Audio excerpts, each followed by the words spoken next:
to All Core Devs testing call number 64. We have a packed agenda for today, so let's get started. Regarding Fusaka, we had last week BPO1 going live, and it was a success. So congratulations to everybody participating in that. And is there any other open questions regarding Fusaka?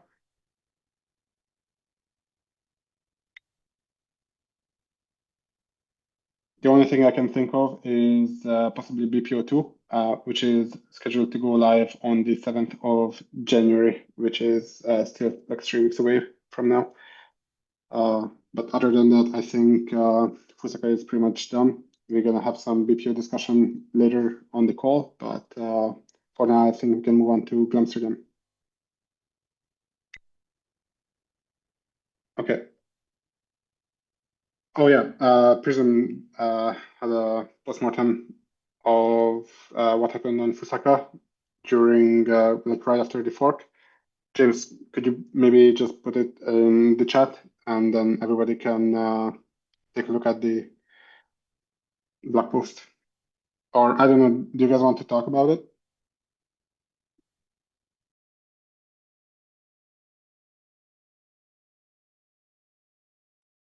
Oh, I guess not. Okay, I think we can move on to Amsterdam. So, Stefan, maybe you can give us an update for DevNet 1 or DevNet 0 updates. Yeah, sure. So we made some progress regarding the execution inspectors. There has been a release 2.0, and it would be great if clients did test against this new release. It came with a small spec change where we use now the uint 256 for storage keys and values. So a lot of the tests will initially be failing. You can start testing against val definite 0 branch, but it would be great if all the client teams could switch to a val definite 1 branch. There's in particular one test that some clients have been saying they're failing is the out of gas self-destruct test. So it'd be great if you could have a look. If you need any help with that, feel free to reach out. And otherwise, it's just general stuff. I've also added it to the agenda.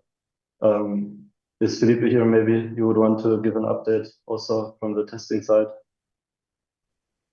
Yeah, sure. Other than the uint 256 changes, we added quite a bit of gas boundary tests for call-up codes. So we should have more coverage there as well. But yeah, I think everything else went pretty smooth on the testing side.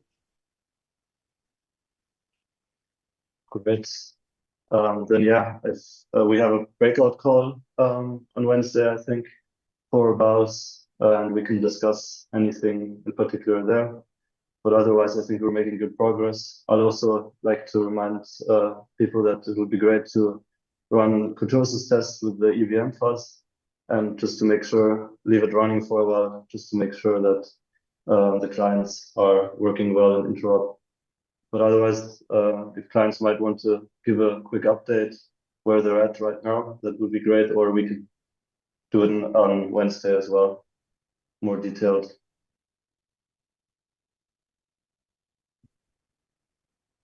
I can on Bezos side. So today we implemented several features. We merged state root computation in background thanks to block access list. We are finishing the perfect parallelization with block access list. We just have to add some tests, but it's currently working. So I think we will be able to merge the PR soon. We don't have yet the batch reading using block access list, but it will not be too hard to implement it. So I think we'll have it also as soon as possible. We have some failing tests, some tests regarding the call operation. So we know how to fix that. We just didn't start it to work on it. And we fixed also a self-destruct issue recently. So yeah, excepting that, we started the BalDevNet 1 branch. We merged all of the different fixes, and we also updated the slot key and values format in this branch. So normally it should be okay for the next run.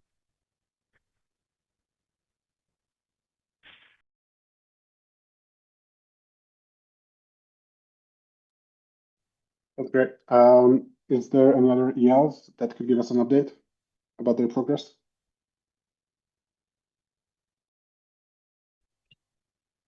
Yeah, for Nethermind, at the moment I'm focused on the parallel transaction execution and state root computation.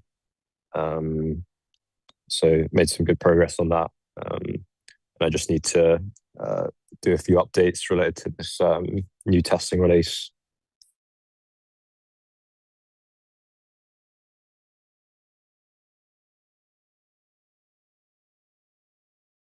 From red side, we made change to storage, making from the B256 to number.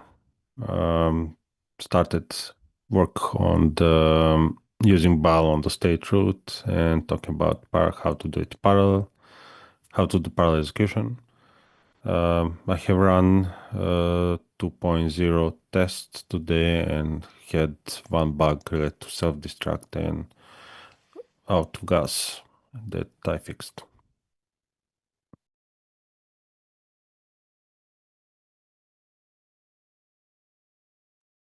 Thank you. Anyone else?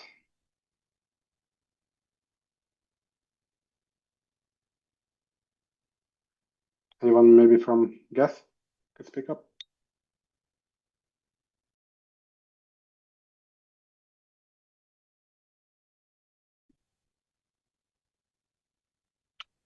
Okay. Is there any? Yep. Yeah, hey, I can give a quick one for Aragon.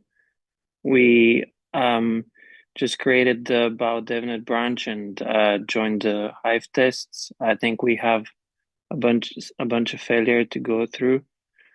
Yeah, we also have one other person working on parallel execution, which also should be enabled by default on that branch. So yeah, I think we're just gonna go through the tests, through the remaining test failures next week, and yeah, that's about it. Okay, thank you. Do we have any other ELs that would like to give us an update?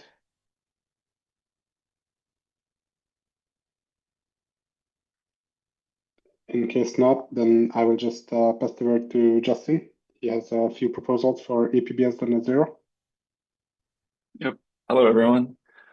Yeah, so for EPBS, I guess the first thing we should talk about is probably the change to builders that we want to make. So like we want to change builders so that they're not validating entities. This simplifies things quite a bit. Faster deposits, instant top-ups,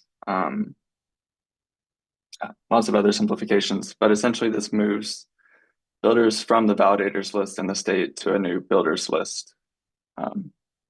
Just asking client teams and everyone to review it, see if we all agree. There's two different proposals for how we can do it. It seems that the second option is the most popular, so that's the one we'll probably go with. It's just a term like simplicity versus like lots of changes. Yeah, regarding the pub key, like whether or not we should update the withdrawal structures to include a pub key or just to reuse the validator index field. How do client teams feel about this?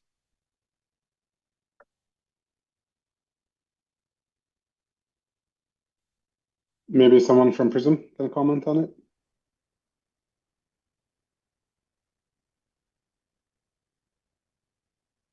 That's a good question, Mario. I mean, there's multiple different ways we could bootstrap this, or sorry, there is a way we could bootstrap this. I'm not sure if it's a good idea though, but we could have 0x03 validators before the fork, and then at the fork, they are converted to the new builder type. That's one option. Or we just require builders wait one epoch before submitting bids so that they can create the builders. Like it would be almost instant to create a new builder, and the minimum it would be the minimum epochs, stake right? amount would be 1 ETH as well. What is it, Barnabas? You mentioned last week that it would be around 2 epochs to process a new builder. So if we have a fork transition, then we would basically go without builders for 3 epochs, right? Something like that, yeah. Unless we do the bootstrapping idea. And I think POTUS is in favor of that. It's just, I'm personally not. I think it's kind of complicated. I mean, we had 0x02 validators also going online before the fork of Spectra. So why would this be a problem? So there's a property I want to maintain that there can't be a validator and a builder with the same pub key in the state, just for simplicity. That way you can like know that if you're given some pub key, you can look it up in one or the other and know that they don't exist in both. If we do the conversion, you would essentially have, you would have a pub key in both, and I just don't like that. Does that make sense? Yep, it does. Okay. Is there a breakout this Friday? There is indeed. I can share a link in just a second. Yeah. So it would be very, very, very good if you could make a final decision on this by this week's breakout, and then we can go after the holidays with the firm decision. Ideally, sure. we make the decision even before that, but I saw that, for example, Lighthouse doesn't have a time to take a closer look yet, so I would like to have a deadline on that for the breakout room. Agreed. Yep. Enrico? Just a very quick question. I was not looking into the details, but one question I had in my mind is if we go in that direction, does it mean that any normal validator that wants to submit bids of the network are actually cut off? So you won't be validating if they would be cut off. Yeah. So like a thing that like POTUS is saying, always saying that my node running at home will always submit bids. That's not true anymore. So you have to have a different. Correct. Okay. I mean, you would just have to have another node at home with 1 ETH. And well, depends by where we land in terms of capital, minimal capital to enable building. So if we go with higher ETH required, then this will become capital inefficient. Agreed. Yeah, we can discuss that more later, but currently it's 1 ETH is the minimum.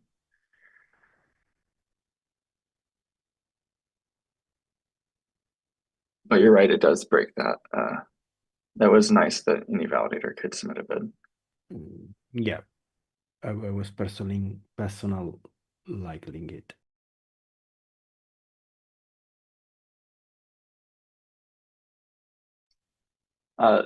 Any other points on the builders change?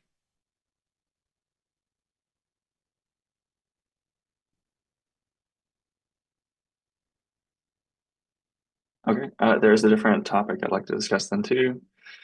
The proposer preferences gossip topic suggestion that I am wanting to make. Essentially, we need a way to convey to builders the fee recipient and gas limit and whether or not they accept trusted payments. And I think the best way to do that is via a new gossip topic. What is it now? The epoch before the proposal, proposers would submit their preferences to the topic. So yeah, just 32 proposer preferences per epoch. So it's a pretty minimal topic without like a lot of traffic.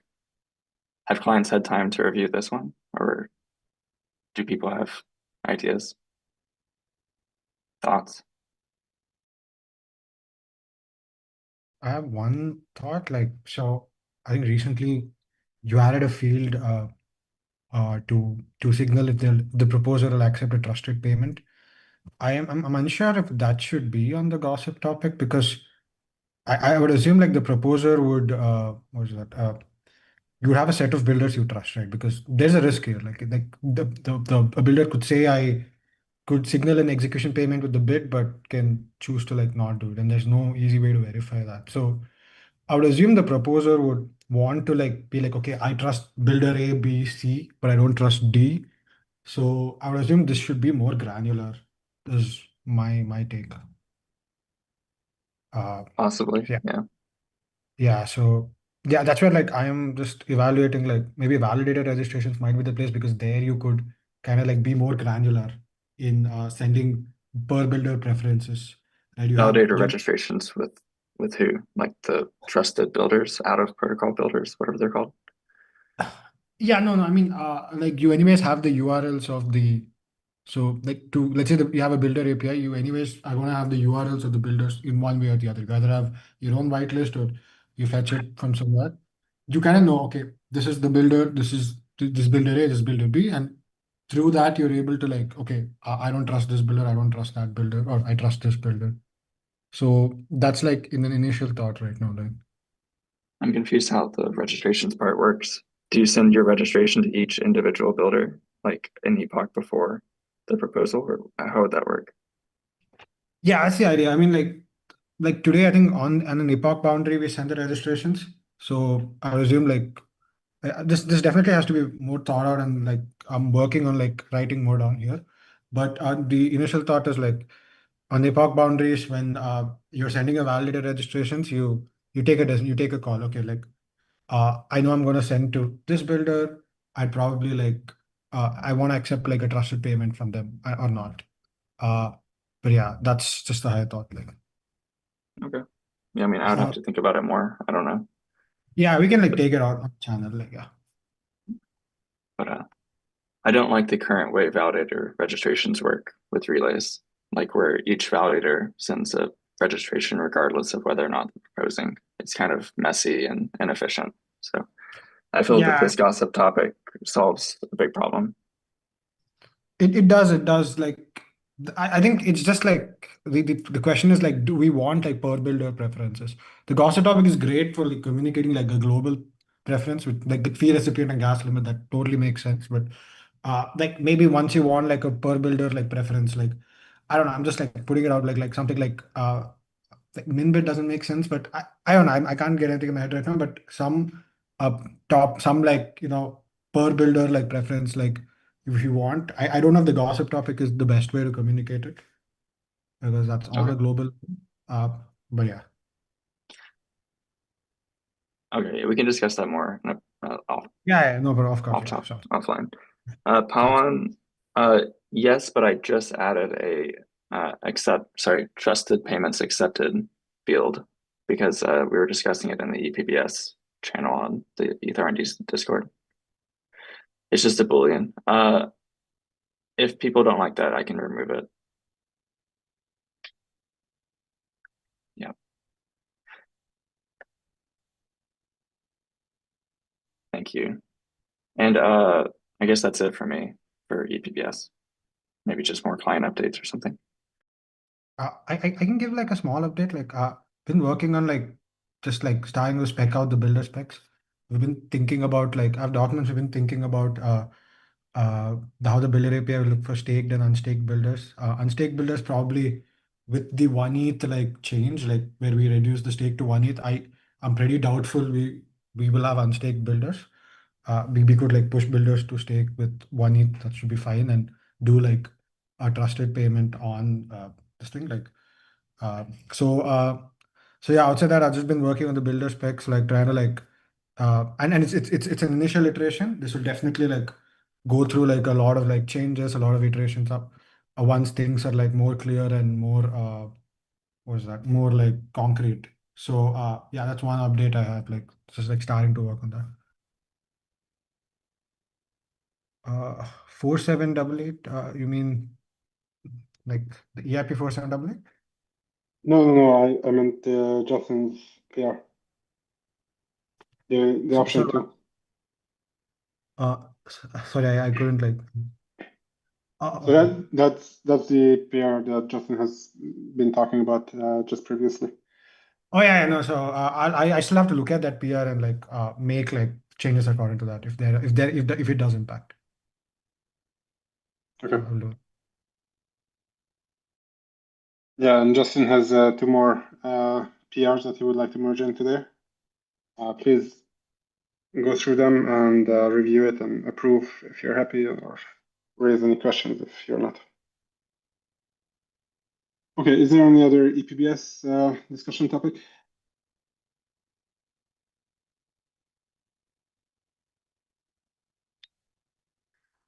In case not, do we have anyone regarding gas limit increase discussion? Yeah, Ben? Let's go. Sorry. Assuming, I think it's depending on how we feel about the BPOs.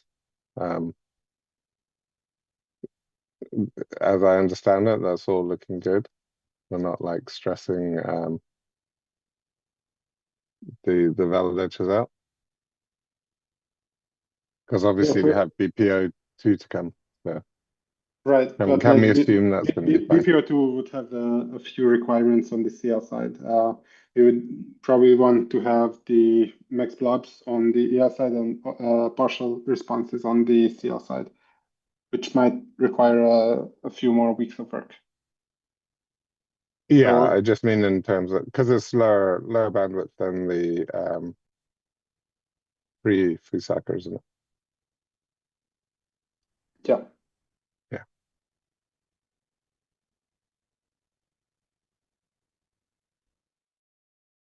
So from testing point of view, we are improving tests generation right now as we have some missing tests. So yeah, and we have already PR ready to merge everything and retest once more.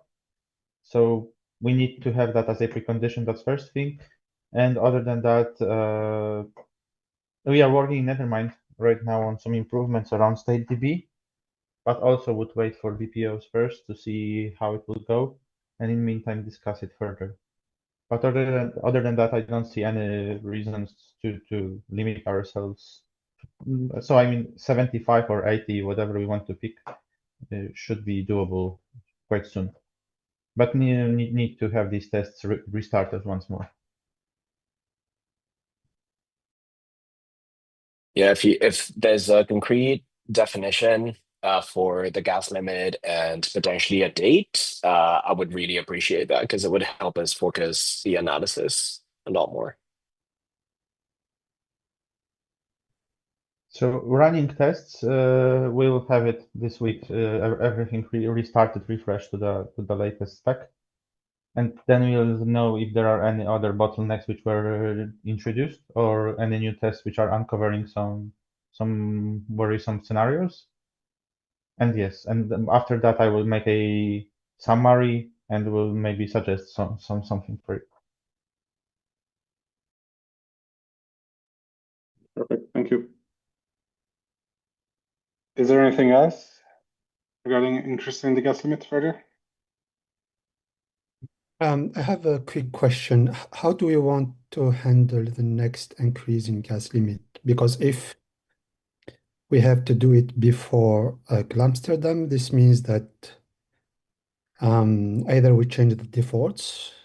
So Yes, this means like that would be the idea, to change the defaults for the next BPO, ideally. I see. Okay, that's the okay. That makes sense. And also, signal socially. The validators can choose if they want to go further. I mean, not go further, raise their own setting. I mean, validators can do whatever they want right now, so yeah, that's a different topic. I think that's very dangerous. Probably we should stop doing that, but that's a discussion for another day, I think. What do you mean, socially signaling that we think it's okay? Yeah, like same way as with the BPO, the target and max are configured by the client, and it's not overwrittenable by a runtime flag. So I think we should be doing the same for the gas limit as well. Oh, okay. Okay, that's a discussion for a different day. Yeah, exactly.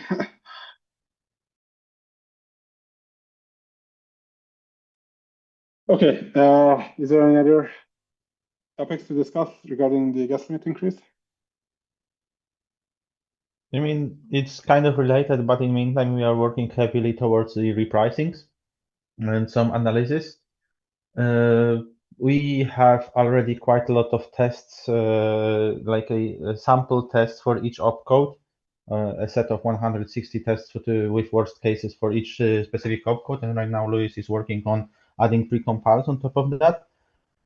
And hopefully today or tomorrow, we'll gather some first data for Maria and her team to analyze the data and start suggesting some better numbers, because the current ones from 7904, which were suggested quite long time ago, are, I would say, completely irrelevant comparing to the client's performance, and it would introduce plenty of new bottlenecks and making spread much worse. So we need to figure out the better numbers for it surely, and hopefully we will have that by the end of December.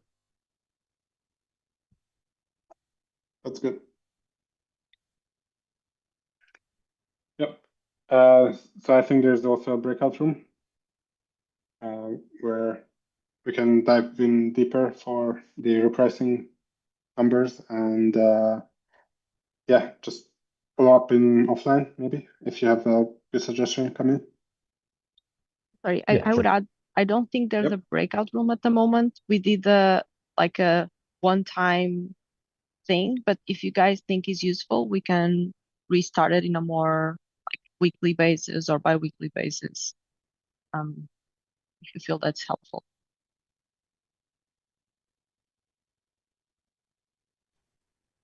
Oh, yeah, maybe I missed that. I thought that we had a breakout for this.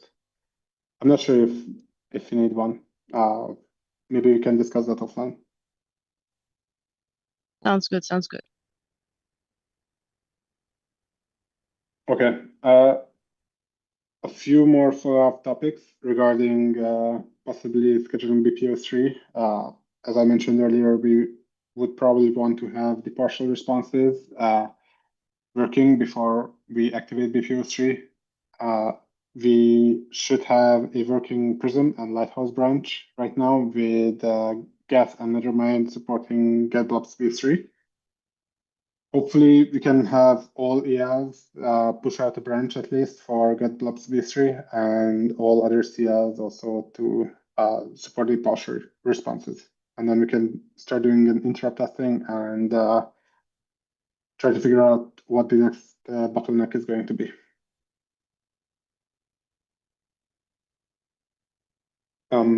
Raul, maybe you have something else to add? No, I think you summarized it pretty well. I think some ELs already had PRs that they had submitted when we had this original discussion and Fusaka time, so it should be a matter of rehashing those PRs and refreshing them if master has changed. So pretty straightforward. It's a backwards compatible change. It would help if ELs would include, if they feel comfortable to do that, if they would include this change in their next release, whether minor, patch, or whatever, because it would help integration, like it would help us integrate better in DevNets going forward, so that we have to maintain fewer branches. And yeah, we'll keep this group updated on what the numbers are and how things are looking as we continue the efforts. There is some open points in the spec that we are trying to resolve, or at least get directionally resolved by the end of this week, so that when we resume this work after kind of like the stopping period finishes, we'll kind of like come back to a solid spec. So yeah, if people can, we'll send a link, and if people can start having a look, like there's already a working group. Most people, like the different devs that are networking client from ELs and CLs have already been added, and we're meeting on a weekly basis. If you would like to participate in this call, just reach out and I'll add you as well. And this is what we'll be sharing the spec. So yeah, that's pretty much it. Thank you. Yeah, and one more follow-up on possibly including this in the next releases. I would like to reach out to all the ELs to implement the max blobs flag, which will limit local block builders to be able to limit how many blobs they would like to include in a specific block, making sure that they will not produce a orphan block. I know that Nethermind and Wrath has already implemented it, but I would like just to have this included in the next releases of every EL, hopefully in the next month or two. And I saw Ben raise your hand for a little bit. Do you have something to add? Yeah, it was just back on the topic of raising the gas limit, but also with shorter slots, and your controversial take on that it should be set by the values in the clients rather than by the validators. If we did do that, then the issue with shorter slots would be easily resolved. Whereas at the moment, there's an argument over how we interpret the value. So maybe we could put that in as something for the shorter slots. How do we interpret which value? Like if a validator set the gas limit, it becomes ambiguous what we want to do when. It would be a no op. That's my proposal. Yeah. But it solves the issue with shorter slots and what do we do with the gas limit? Yeah.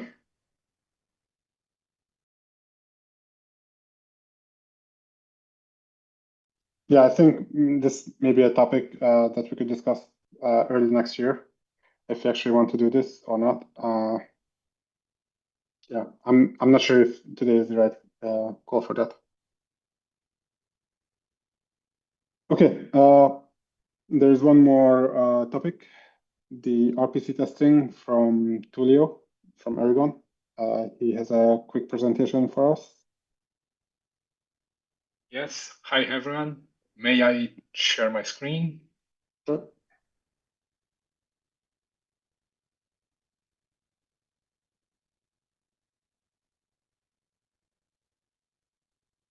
Okay, can you see the slides?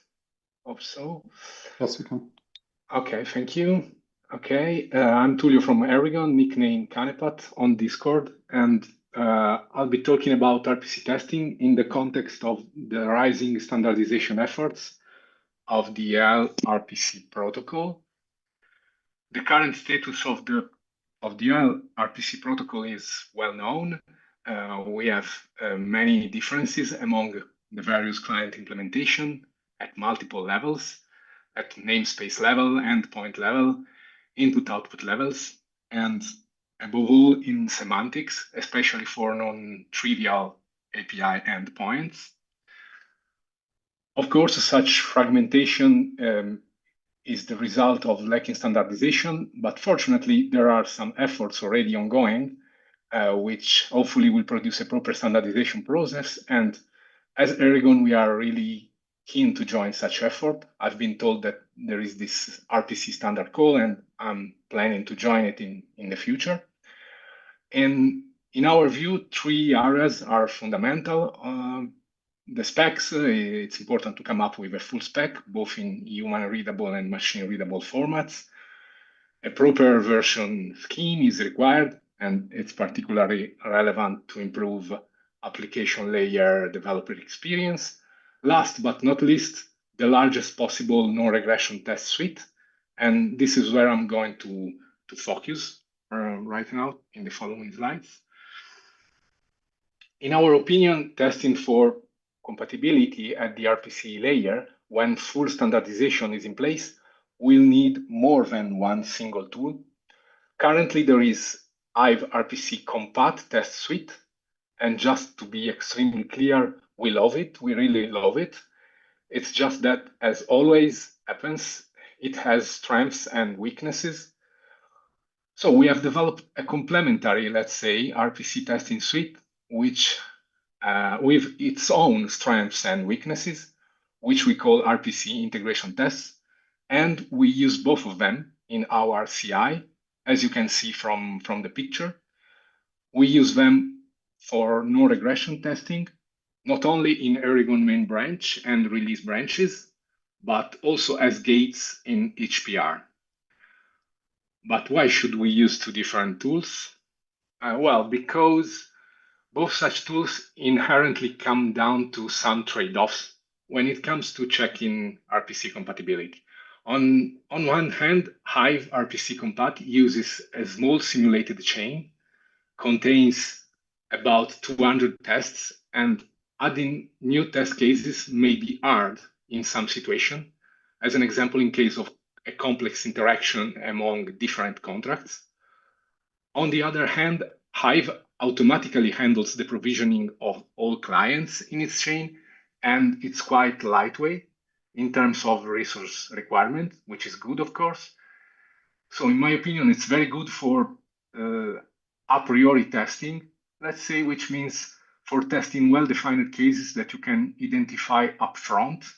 I mean, for example, when developing a new API implementation. As opposed to this, RPC integration tests instead work with real data from real chains. Our collection contains more than 1,300 tests, and adding new test cases is really as simple as adding a new JSON file with request and response pair. Of course, in this case, client provisioning is completely left to the user because we use real nodes in sync with real attached to mainnet or real testnets. And so in some sense, the testing setup is heavy, not the framework itself. The framework is lightweight, but I think you've got what I want to say. And the real test setup is heavy. This tool really shines, in my opinion, in a posteriori testing, which means if you have an issue coming directly from mainnet or some testnet, you can simply add a new JSON file to start testing and come up with a non-regression test that will run on your CI at the end of the debug session. And this is very useful. Okay, so let's take a look at the testing modes that we have in our RPC integration tests. We have two different modes, historical tests and the latest tests. Historical tests are tests executed at some old block or old state. Key features, okay, we support both HTTP and WebSocket transport protocol, also with optional compression. And we basically use JSON response files containing the request and the expected response. Historical tests typically work for an archive node, even in degraded mode, let's say. Here with degraded, I mean synced up to the max block contained in the test suite, but not more. So you don't need to have it synced up to the tip necessarily. You can, but it's not strictly required. Then we have latest tests, which are tests done at the chain head. We cannot compare the response with a predefined result in this case. So we use a reference system, which means we run another client implementation, issue the same request to both the system under test, which is Aragon for us, and to the reference system. Then we compare the responses and the test passes if they are the same. This setup works also for a full node or even for an aggressively pruned node. As a last note, I would like to add that RPC tests also contain a tool for performance testing. I suppose that currently each client team has its own way of doing this, but there are so many challenges in performance testing that we think it would be good to share the burden and team up on this subject. Main challenges are, of course, various node configuration to test, different platforms, different hardware and OSs, a huge number of test vector that you can choose from. You need to probably save results history if you want to experiment with fancy things like automatic regression detection, which is something we are trying to do. It's still in progress because it's not trivial. And yeah, in the end, we run also performance tests as well in our CI, nightly or on demand. Okay, that's basically it. Once again, this is the public repository for our RPC testing suite. The current version is that we use on our CI is written in Python. It all started as a couple of dirty Python scripts. Now we are doing a complete rewrite in Go to have better control over the underlying tools that we use. For example, for performance testing, we rely on Vegeta. And we believe that all clients can benefit from using it alongside Hive RPC compat, as we do, or maybe, I don't know, using a modified version. I mean, any way this community ends up using it, that's totally welcome, and we are happy to share it and to collaborate in standardizing the RPC also in the testing. And yeah, I think that's it, and thank you very much. Thank you, Tullio. Yeah, I think it would be very good for you to present this also possibly in the RPC standardization call. I'm not sure when the next one is for that one. Maybe next week, Monday, actually, at 3 p.m. UTC. Next Monday? Yep. Okay, I think yep, they sure. do bi-weekly RPC standardization calls, so I'm not sure if they have it scheduled for that as well. I'll do it. That would be that would be the proper place to present this, I think. Yeah. Okay. Thank you. Thank you. Anyway, does anyone has a question or? Actually, I was just wondering, Tullio, can you hit me up on Discord? Mystic Ryujin. I'm working on documenting a lot of this stuff on the EF side, so I'd like to work with you on this. Sure, I will ping you. Thank you.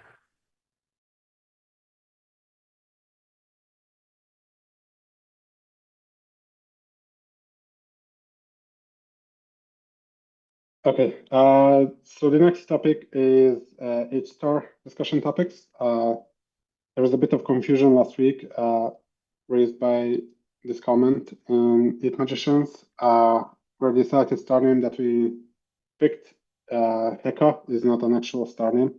So Leo proposed that we're going to rename Heka to Heze or Hizi, or I still don't really know how to pronounce the star name, but seems like we have actually got more votes on this alternative name than the original name.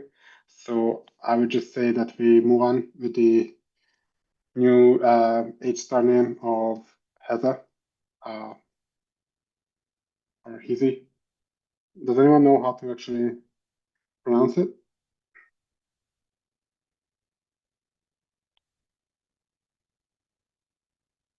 Yeah, and then maybe for the final fork name, we can make the decision on the Thursday call, so that this topic is over once and for all, and then we can start working on the next star.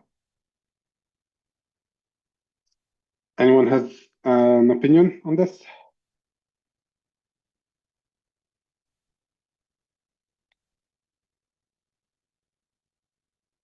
Oh yeah, that would be very good to know the actual pronunciation of the star. I'm a bit uncertain. Okay, then the next topic would be the holiday schedule for ACDs. I'm going to be posting a proposal in the chat.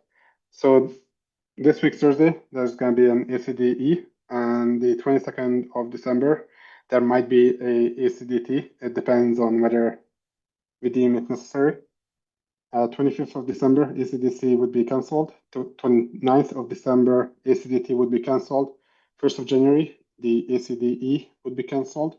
On the 5th of January, ACDT would become a ACDE, and on the 8th of January, it would be an ACDC. Would everyone be happy with this schedule? My main question would be the 22nd of December, which is next week, Monday. Do we actually need another ACDT for this year, or could this call be the last ACDT of the year?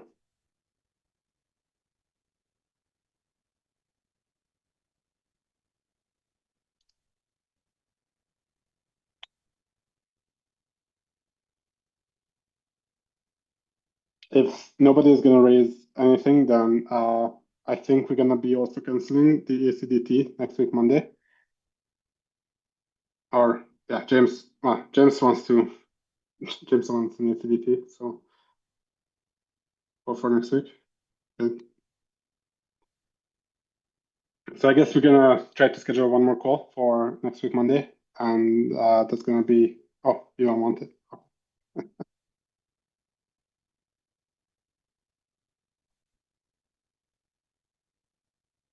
Does anyone want a call next Monday?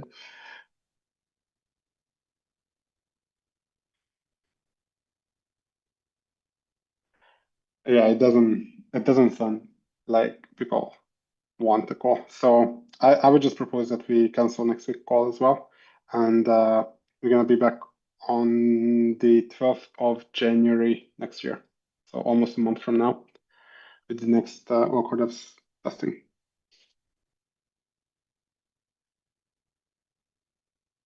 And I think that's it for today, unless someone has anything else to add.